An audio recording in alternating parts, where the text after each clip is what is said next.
Because we haven't learned the first 4 times that bringing back dinosaurs was a bad idea, we now get a 5th movie trying to convince us that it's still worth it somehow.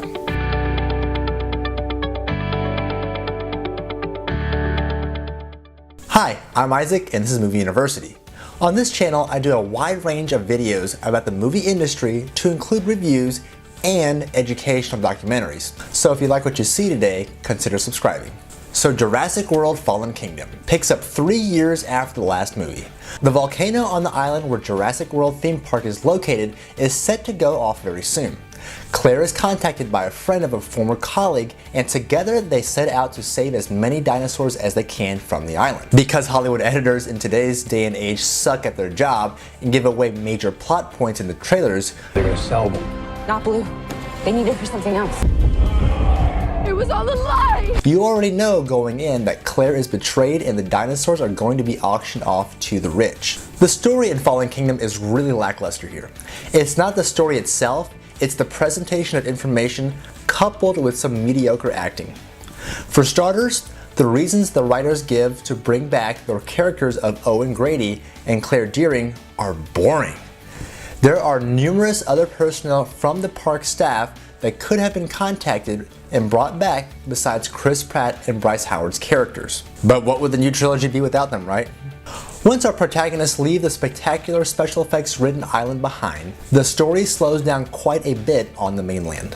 There is a lot of talking going on, trying to make you feel the gravity of what's happening, but not really hitting the mark. The third act picks up the pace quite a bit and finishes the movie on a better note, but still not really making you feel like you saw a movie that pushed the franchise forward. Behind the camera, it's obvious that a lot of people worked hard to make the movie great. The final product looks and sounds gorgeous. Cameras used on Jurassic World Fallen Kingdom include Arri Alexa and Panavision.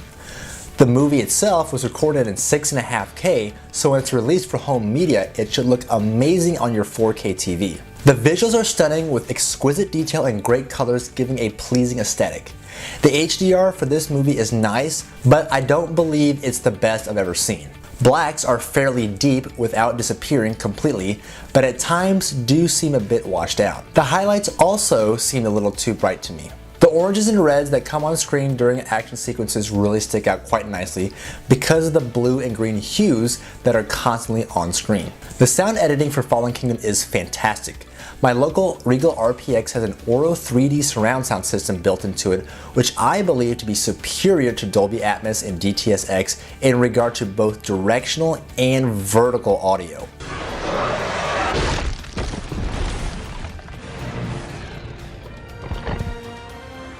When you watch the movie, the subtlest of noises come alive and really engage you with what's happening on screen.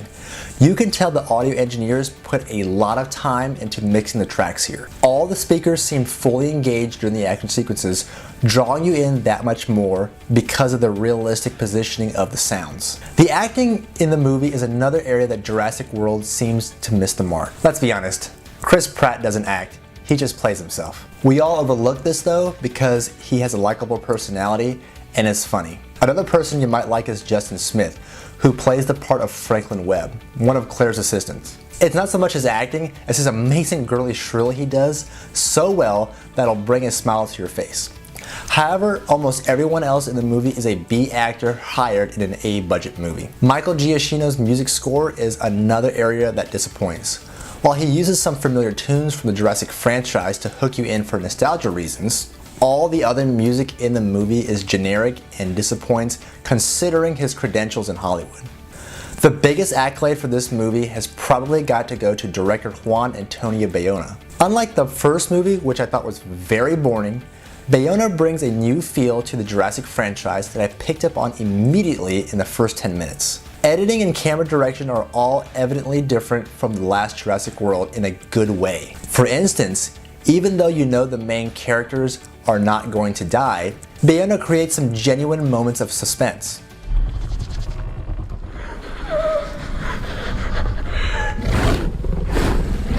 With all the faults Jurassic World Fallen Kingdom has, it's still a fun movie to see.